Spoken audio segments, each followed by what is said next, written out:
Hi Frequent Flower subscribers, it's Sarah LeBou from Main Street Florist. This month we're getting crafty. You need some inexpensive ornaments, some popsicle sticks, and your glue gun for this month's project. We're going to start off by just removing the tops of the ornaments. You can dispose of those, we're not going to need them. If you can't get them off easily, grab a pair of pliers, that helps. Then we're going to take the glue gun and add a little bit of hot glue to the bottom of each one of the ornaments.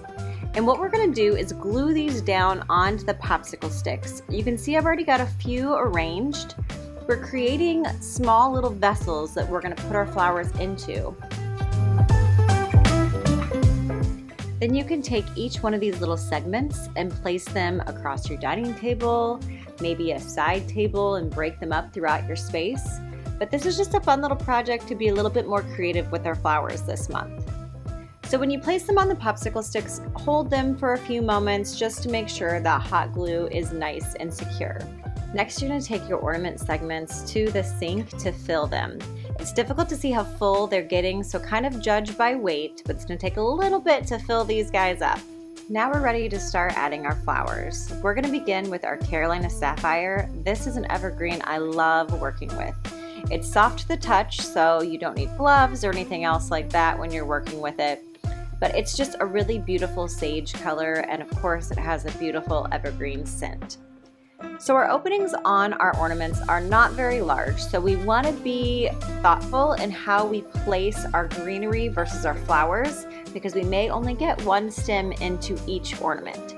But this is something you can play with and experiment with. Next up, I'm pulling out our white Solomio. So these are in the Dianthus family. They look similar to a mini carnation. They are hardy and long lasting, and they are just so cute and dainty in these little vessels. I think this is the perfect added touch to these arrangements. We're also using red hypericum berries. So red hypericum like these are large clusters that we can break up into smaller pieces. So you can cut apart their laterals and spread them out a little bit more, and just go ahead and remove the foliage or anything that might be below the water line.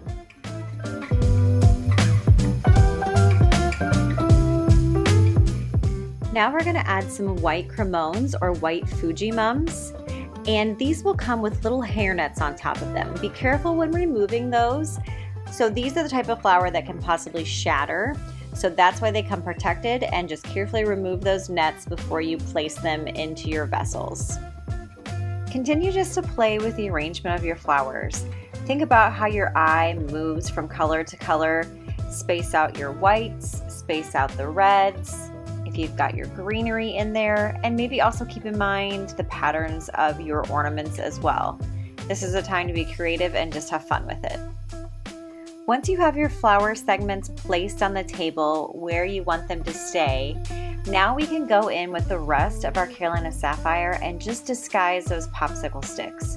I'm just cutting off laterals and placing them loosely between each segment, between each ornament, just to hide those little popsicle sticks and give it its finishing touch. I hope you guys have a good time creating this and creating a beautiful space for the holiday.